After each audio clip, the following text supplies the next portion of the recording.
ममता बनर्जी ने कांग्रेस को तगड़ा झटका देते हुए केंद्र सरकार के रुख का समर्थन कर दिया, जिसके बाद विपक्षी गठबंधन की दरार और चौड़ी हो गई है।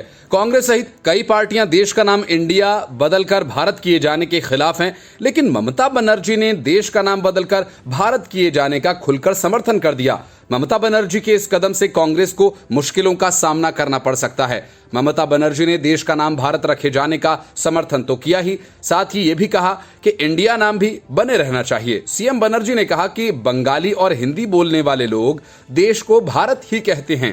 बाबा साहेब भीमराव अंबेडकर की ओर से तैयार संविधान की प्रस्तावना की पहली पंक्ति में इंडिया नाम का जिक्र है, मगर केंद्र ने संविधान में संशोधन किए बिना ही नया नाम पेश किया। यह असंवैधानिक है। बंगाल की सीएम ने निवेश की तलाश में स्पेन और दुबई के 11 दिवसीय दौरे पर रवाना होने से एक दिन पहले यह बयान दिया है। ममता बनर्जी ने कहा कि भारत शब्द का उल्लेख भी संविधान में है, हमें इससे कोई आपत्ति नहीं, मगर इंडिया शब्द भी नहीं हटाया जाना चाहिए। आखिर हमें बदलाव करने की जरूरत क्यों पड़ी? हमारे पासपोर्ट्स पर रिपब्लिक ऑफ इंडिया लिखा होता है। लोग देश को हिंदुस्तान और भारतवर्ष जैसे नामों से भी बुलाते हैं। बीजेपी पर निशाना साधते हुए तृणमूल कांग्रेस अध्यक्ष ने कहा कि मुझे लगता है कि वे नाम इसलिए बदलना चाहते हैं क्योंकि वे विपक्ष के गठबंधन के बारे में सोच रहे हैं। अगर ऐसा होता है तो मैं कहना चाहूंगी कि कमल का इस्तेमाल तो G20 शिखर सम्मेलन के दौरान खूब हुआ, जो कि भाजपा का चुनाव चिन्ह भी है। समिट में ये हर जगह था। उन्होंने कहा कि कमल हमारा राष्ट्रीय फूल भी है, इसे लेकर सोचने की जरूरत है। मैं झगड़ा शुरू करने के लिए सब नहीं कह रही हूं। ये ऐसी बातें हैं जिन पर सौहार्दपूर्ण ढंग से चर्चा होनी चाहिए। बंगाल भाजपा के प्रमुख प्रवक्ता समीक भट्टाचार्य ने कहा कि भारत एक शाश्वत आत्मा है, इस पर बहस करना संविधान की मूल भावना का अपमान करना है। ममता बनर्जी का भारत को लेकर यह बयान ऐसे वक्त में आया है जब कांग्रेस नेता अधीर रंजन चौधरी ने G20 रात्रि भोज में शामिल होने को लेकर उन पर सवाल उठाए थे। अधीर ने पूछा कि क्या इससे नरेंद्र मोदी सरकार के खिलाफ उनका रुख कमजोर नहीं होगा? प्रदेश कांग्रेस अध्यक्ष ने इस बात पर भी आश्चर्य जताया। क्या तृणमूल कांग्रेस सुप्रीमो के कार्यक्रम में भाग लेने का कोई अन्य कारण था? टीएमसी ने चौधरी पर पलटवार करते हुए कहा कि बनर्जी विपक्षी गठबंधन के अस्तित्व में आने के लिए प्रमुख सूत्रधारों में से एक हैं। कांग्रेस नेता को प्रशासनिक दृष्टिकोण से पालन किए जाने वाले कुछ प्रोटोकॉल्स के बारे में व्याख्यान देने की आवश्यकता नहीं है। सीएम बनर्जी ने अपने भतीजे और टीएमसी के राष्ट्रीय महासचिव अभिषेक बनर्जी को प्रवर्तन निदेशालय की ओर से भेजे गए समन को लेकर केंद्र पर कटाक्ष किया। साथ ही उन्होंने आंध्र प्रदेश के पूर्व मुख्यमंत्री चंद्रबाबू नायडू की गिरफ्तारी का भी विरोध किया।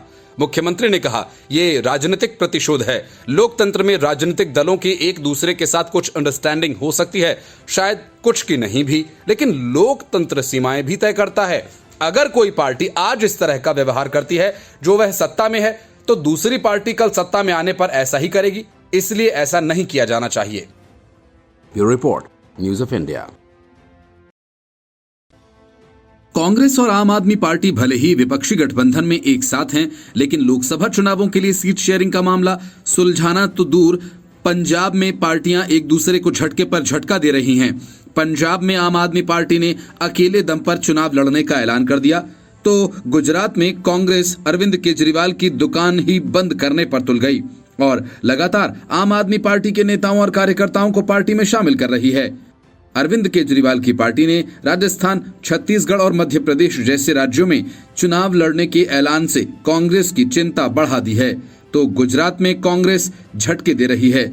पिछले कुछ दिनों में आम आदमी पार्टी के कई बड़े नेता कांग्रेस में जा चुके हैं और बताया ये जा रहा है कि आने वाले दिनों में ये सिलसिला और आगे बढ़ सकता है। फिलहाल दोनों ही पार्टियां इस पर कुछ भी कहने से बच रही हैं। आम आदमी पार्टी के प्रदेश उपाध्यक्ष अर्जुन राठवा के इस्तीफे के बाद दो और नेताओं मयंक शर्मा और विशाल पटेल ने आम आदमी पार्टी से इस्तीफा दे दिया है। शर्मा छोटा उदयपुर लोकसभा प्रभारी थे और वडोदरा में पार्टी का अहम चेहरा थे। विशाल पटेल वडोदरा में युवा विंग के प्रमुख थे। दोनों नेताओं के इस्तीफे को आम आदमी पार्टी के लिए झटका समझा जा रहा है। ये इस्तीफे ऐसे समय पर हुए हैं जब पार्टी लोकसभा चुनाव की तैयारियों में जुटी है। अरविंद केजरीवाल की पार्टी ने पिछले साल हुए विधानसभा चुनावों में 5 सीटों पर जीत दर्ज की थी। आम आदमी पार्टी का साथ छोड़ने वाले नेता कांग्रेस का दामन थाम रहे हैं। पिछले महीने आम आदमी पार्टी छोड़ने वाले वरिष्ठ नेता भीमा भाई चौधरी अपने समर्थकों और स्थानीय नेताओं के साथ कांग्रेस में शामिल हो गए थे। पिछले सप्ताह पार्टी छोड़ने वाले अर्जुन राठवा ने भी कांग्रेस का हाथ थाम लिया। पार्टी से इस्तीफा देने के बाद अर्जुन राठवा ने कहा कि स्थानीय नेता निर्णय लेने में शामिल नहीं हो रहे हैं और पार्टी दिसंबर 2022 के विधानसभा चुनाव के प्रदर्शन का विश्लेषण करने में विफल रही है। आम आदमी पार्टी को छोड़ने के बाद राठवा को कांग्रेस के दिग्गज नेता सुखराम राठवा ने उन्हें पार्टी में शामिल होने का ऑफर दिया था। अर्जुन राठवा साल 2013 में आम आदमी पार्टी में शामिल हुए थे। 50 वर्षीय राठवा ने बीते राज्य पार्टी अध्यक्ष ईसुदान गढ़वी और राज्य प्रभारी संदीप पाठक को अपना इस्तीफा सौंपा था। उनका कहना था चूंकि स्थानीय नेता निर्णय लेने की प्रक्रिया में शामिल नहीं है, इसलिए आम आदमी पार्टी को 2022 के राज्य विधानसभा चुनावों में नुकसान हुआ। पिछले विधानसभा चुनाव में आम आदमी पार्टी की ओर से मुख्यमंत्री पद के दावेदार रहे ईशुदान गढ़वी ने पिछले दिनों ये ऐलान किया था कि गुजरात में आगामी चुनाव उनकी पार्टी कांग्रेस के साथ मिलकर लड़ेगी। हालांकि कांग्रेस ने इसे जल्दबाजी बताया था। गुजरात ही नहीं, दिल्ली, पंजाब समेत कई राज्यों में दोनों दलों में मतभेद और विरोधाभास नजर आ रहे हैं। Bureau report, news of India. महीनों की खींचतान के बाद अजीत पवार शरद पवार पर भारी पड़ गए और एनसीपी के ज्यादातर विधायक शरद पवार का साथ छोड़ गए।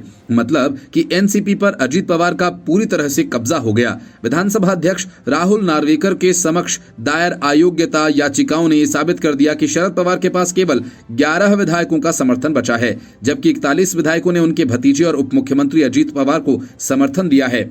अपने चाचा शरद पवार के खिलाफ बगावत करके अजीत पवार ने जुलाई में बीजेपी से हाथ मिलाया था। अजीत पवार की बगावत के बाद से न तो उनके और न ही शरद पवार के गुट ने अपने अपने पक्ष का समर्थन करने वाले विधायकों की सटीक संख्या बताई है। एनसीपी के भीतर विद्रोह के 2 महीने से अधिक समय के बाद अंततः दोनों पक्ष अपने समर्थक विधायकों की संख्या की पुष्टि करने में कामयाब रहे हैं। जो लोग इस समय शरद पवार के साथ खड़े हैं उनमें जयंत पाटिल, जितेंद्र आव्हाड, रोहित पवार, अनिल देशमुख, राजा टोपे, बाला साहेब पाटिल, संदीप क्षीरसागर, सुनील भुसारा, सुमंताई पाटिल, प्राजक्त तनपुरे और अशोक पवार शामिल हैं। एनसीपी के पास 53 विधायक हैं, जिनमें से अब 41 अजीत के साथ हैं, जबकि 11 शरद पवार के साथ हैं। हाल ही में जमानत पर रिहा होने वाले एनसीपी विधायक नवाब मलिक को अयोग्यता नोटिस नहीं दिया गया है। हालांकि उन्होंने अभी तक अपना राजनीतिक रुख घोषित नहीं किया। 7 सितंबर को शरद के नेतृत्व वाली एनसीपी ने एक तीसरा पत्र पेश किया, जिस पर विधायक जितेंद्र आव्हाड ने हस्ताक्षर किया था। इसमें 11 और विधायकों का नाम था, जिसमें अध्यक्ष राहुल नार्वेकर से उन्हें अयोग्य घोषित करने का अनुरोध किया गया था। ये पहले से पेश 29 नामों के अलावा था। आव्हाड ने इसकी पुष्टि करते हुए कहा कि स्पीकर को एक नया पत्र सौंपा गया है। उन्होंने कहा कि 9 एनसीपी विधायकों ने 2 जुलाई को मंत्री पद की शपथ ली थी। उनकी पहली सूची उसी दिन नार्वेकर को उन्हें अयोग्य घोषित करने की मांग करते हुए सौंपी गई थी। बाद में 20 और नामों के साथ एनसीपी के प्रदेश अध्यक्ष जयंत पाटिल के हस्ताक्षर वाला एक और पत्र विधानसभा अध्यक्ष को पेश किया गया। पार्टी ने तब 4 एमएलसी के नाम भी अयोग्यता के लिए घोषित किए थे, जिसमें सतीश चौहान, विक्रम काले, अनिकेत तटकरे और अमोल मिटकारी शामिल हैं। आव्हाड के पत्र में पार्टी ने एक और एमएलसी रामराज नाइक निम्बालकर का नाम भी शामिल किया है। अजीत पवार के गुट ने एनसीपी की पार्टी के नाम और चुनाव चिन्ह पर दावा करते हुए चुनाव आयोग का दरवाजा खटखटाया है और इसी को लेकर चुनाव आयोग ने शरद पवार गुट से जवाब मांगा है। शरद पवार गुट के सूत्रों के मुताबिक उन्होंने अपना जवाब दाखिल करने के लिए करीब 14 दिनों की मोहलत मांगी थी। शरद पवार गुट के एक नेता ने कहा कि अयोग्यता याचिका में नाम डालने से पहले 11 विधायकों को अतिरिक्त समय देना था। उनके नाम अजीत पवार के पक्ष में जाने के बाद जोड़े गए। Bureau report, news of India. Congress और कम्युनिस्टों ने ऐसा पेंच फंसाया कि सीट शेयरिंग को आसान बता रहे लालू यादव को अब पसीना आने लगा है। सीट बंटवारे को लेकर बिहार में ही महागठबंधन के दलों के बीच तकरार तेज हो गई। लालू यादव भी समझते हैं कि बिहार में सीट शेयरिंग का मामला आसान नहीं है। जिस तरह से महागठबंधन के दलों ने लड़ जाने वाली सीटों को लेकर अपना अपना दावा ठोका है, उसका समाधान तभी संभव है लालू यादव और नीतीश कुमार बड़ा दिल दिखाएं। मुंबई की बैठक में सीट शेयरिंग को लेकर बातचीत हुई, लेकिन कोई हल नहीं निकला। समन्वय समिति जरूर बनाई गई थी। हालांकि कहने को समन्वय समिति के नेता सीट शेयरिंग को लेकर लगातार बातचीत कर रहे थे, फिर भी कोई समीकरण सामने अब तक नहीं आ पाया है। विपक्षी गठबंधन अब सीट शेयरिंग में कोई देर नहीं करना चाहता है। ऐसा इसलिए ताकि जल्द ही चुनावी तैयारियां शुरू की जा सकें। 12 से 14 सितंबर तक गठबंधन की महत्वपूर्ण बैठक होने जा रही है। 13 सितंबर को कोऑर्डिनेशन कमेटी की पहली बैठक होगी और इस बैठक में ललन सिंह और तेजस्वी यादव भी मौजूद रहेंगे। जहां तक जदयू का सवाल है तो वो अपना दावा उन लोकसभा सीटों पर ठोकेगी जो पिछले लोकसभा चुनाव 2019 के दौरान जीती गई थी। जदयू को 16 लोकसभा सीटों पर मिली जीत, ये वही सीटें थीं 2019 में राष्ट्रीय जनता दल एक भी सीट पर जीत हासिल नहीं कर पाई थी। राजद के उम्मीदवार कुल 19 लोकसभा सीटों पर दूसरे स्थान पर रहे थे। राजद की दावेदारी आगामी लोकसभा में जो बनने जा रही है उसका आधार 2019 के लोकसभा चुनाव में सेकंड रनर रही 19 सीटें तो हैं ही, साथ ही विधायकों की वर्तमान संख्या भी है। सूत्रों की बात करें तो आगामी लोकसभा चुनाव में राजद और जदयू बराबर सीटों पर चुनाव लड़ने जा रही है। ये संख्या 16-16 या 15-15 सीटें होंगी, यानी गठबंधन के अन्य दलों को 10 या 8 सीटों पर एडजस्ट करने का संघर्ष झेलना होगा।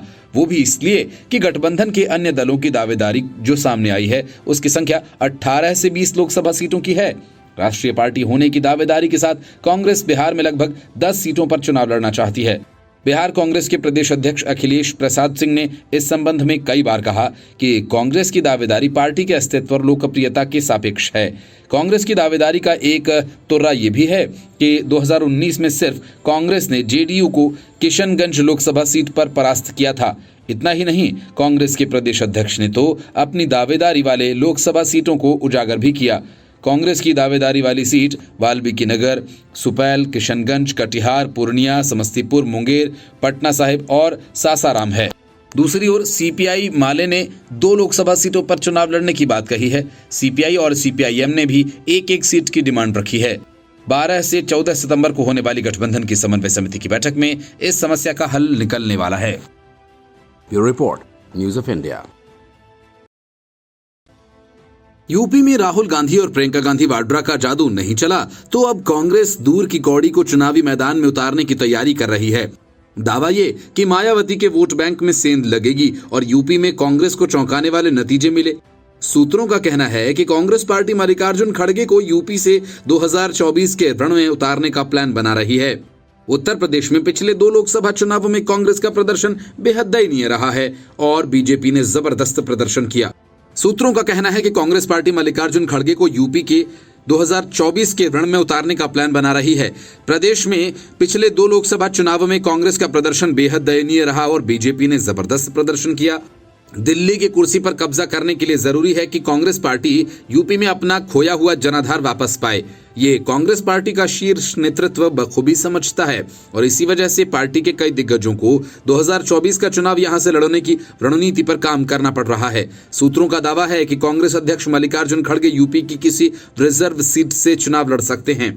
दरअसल कांग्रेस पार्टी की नजर दलितों के वोट पर है और इसी वजह से पार्टी का थिंक टैंक मल्लिकार्जुन खड़गे को यूपी से चुनावी रण में उतारने का प्लान बना रहा है।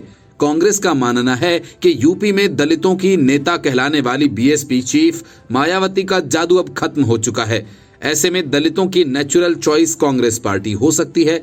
इसी वजह से ये मल्लिकार्जुन खड़गे को इटावा या फिर बाराबंकी से चुनाव लड़ाने की प्लानिंग कर रहे हैं। अगर मल्लिकार्जुन खड़गे को इटावा से मैदान में उतारा जाता है तो वो आसपास के जिलों में समाजवादी पार्टी के लिए लाभदायक होगा, क्योंकि सपा और कांग्रेस दोनों ही गठबंधन का हिस्सा हैं। कहा भी जा रहा है कि मल्लिकार्जुन खड़गे कर्नाटक में अपनी परंपरागत सीट और यूपी की एक लोकसभा सीट से चुनाव लड़ सकते हैं। कांग्रेस नेता ने यह भी दावा किया कि पूर्व कांग्रेस चीफ राहुल गांधी अपनी परंपरागत अमेठी लोकसभा से चुनाव लड़ सकते हैं। राहुल पिछली बार यहां पर स्मृति ईरानी से चुनाव हार गए थे। ये केरल की वायनाड लोकसभा से चुनाव जीतकर लोकसभा पहुंचे। राहुल गांधी की प्रियंका वाड्रा को कांग्रेस पार्टी प्रयागराज, फूलपुर या फिर वाराणसी से चुनाव मैदान में उतार सकती है। अगर सोनिया गांधी अपनी सेहत की वजह से रायबरेली से चुनाव लड़ने से इनकार करती हैं, तो प्रियंका गांधी निश्चित ही अपनी मां की जगह लेने के लिए एक उपयुक्त विकल्प होंगी। मल्लिकार्जुन खड़गे को यूपी से चुनाव लड़ाने का प्लान दलित वोटों को टारगेट करने के लिए बनाया जा रहा है और अगर मायावती गठबंधन में शामिल होती भी हैं तो भी कांग्रेस अपना फैसला नहीं बदलेगी। यूपी में कांग्रेस के नए चीफ अजय राय ने कहा, बीजेपी को सत्ता से बाहर करने के लिए ये जरूरी है कि सभी पार्टियों का एक ही प्रत्याशी हो। बीजेपी को लोगों के सेंटीमेंट्स का ख्याल रखना चाहिए और गठबंधन में शामिल हो जाना चाहिए। Bureau report, news of India. सनातन धर्म को लेकर जारी विवाद बढ़ता ही जा रहा है। उदयनिधि स्टालिन के बयान से शुरू हुए विवाद को हर दिन हवा देने की कोशिशें जारी हैं। अब तमिलनाडु के मंत्री ने साफ कर दिया कि विपक्षी गठबंधन सनातन को खत्म करने के लिए ही बनाया गया है और इसमें शामिल दल इस मुद्दे पर सहमत है। इस बयान के बाद भी कांग्रेस सहित विपक्षी दल खामोश है। उदयनिधि ने सनातन धर्म की तुलना कोरोना वायरस, मलेरिया और डेंगू से की, जिसके बाद मामला तूल पकड़ रहा है। बीजेपी ने इस पर करारा हमला किया और बार बार सवाल किए कि विपक्षी गठबंधन का इस मुद्दे पर क्या स्टैंड है। विपक्षी गठबंधन के कई साथी इस मुद्दे पर चुप हैं, तो कांग्रेस की ओर से कहा गया कि हर राजनीतिक दल को अपने विचार रखने की आजादी है, लेकिन वह सर्वधर्म समभाव की विचारधारा में विश्वास रखती है। सवाल अभी तक एक दल की राय का था, लेकिन इस बीच तमिलनाडु सरकार में मंत्री पोन मुड्डी ने कहा कि विपक्षी गठबंधन ने बाकी बातों पर मतभेद हो सकता है, लेकिन सनातन विरोध पर कोई मतभेद नहीं है। इस बयान के बाद बीजेपी को विपक्ष पर हमला बोलने का एक और मौका मिल गया। जिस तरीके से नेताओं के बयान सामने आ रहे हैं, उसके बाद ये तय है कि 2024 के चुनाव में ये मुद्दा बनेगा। बीजेपी सांसद रविशंकर प्रसाद ने कहा कि सनातन को लेकर रोज नए नए बयान सामने आ रहे हैं। मेरा पहला सवाल है कि सोनिया गांधी इस मुद्दे पर चुप क्यों हैं? मैंने राहुल गांधी और प्रियंका गांधी वाड्रा से सवाल पूछा था। बीजेपी सांसद ने कहा कि अभी तक कांग्रेस पार्टी की ओर से कोई जवाब नहीं दिया गया। उन्होंने कहा कि डीएम के शिक्षा मंत्री कहा है कि विपक्ष का गठबंधन सनातन समाप्त करने के लिए बनाया गया। केंद्रीय मंत्री गजेंद्र सिंह शेखावत ने कहा कि जो सनातन धर्म की तरफ आंख उठाकर देखेगा, उसकी आंखें निकाल देंगे। पोनमुडी ने विपक्षी गठबंधन को सनातन विरोधी बताते हुए कहा कि इसका गठन ही समानता, अल्पसंख्यकों की सुरक्षा और लोगों के अधिकारों की रक्षा के लिए हुआ है।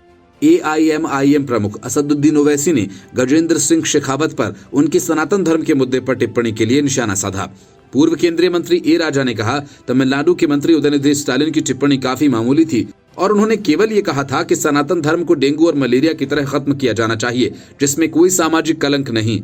जहां तक हमारा सवाल है, सनातन को HIV और कुष्ठ रोग की तरह माना जाना चाहिए, जिस पर सामाजिक कलंक था। इस विवाद पर प्रधानमंत्री नरेंद्र मोदी ने मंत्रियों से सही तरीके से जवाब देने को कहा। विपक्षी गठबंधन में शामिल कई दल अभी इस मुद्दे पर खामोश हैं, लेकिन जिस तरीके से बीजेपी इस मामले पर सिर्फ DMK को ही नहीं बल्कि पूरे गठबंधन को घेर रही है, उसके बाद बहुत दिनों तक चुपचाप बैठे रहना मुश्किल होगा। Bureau report, news of India.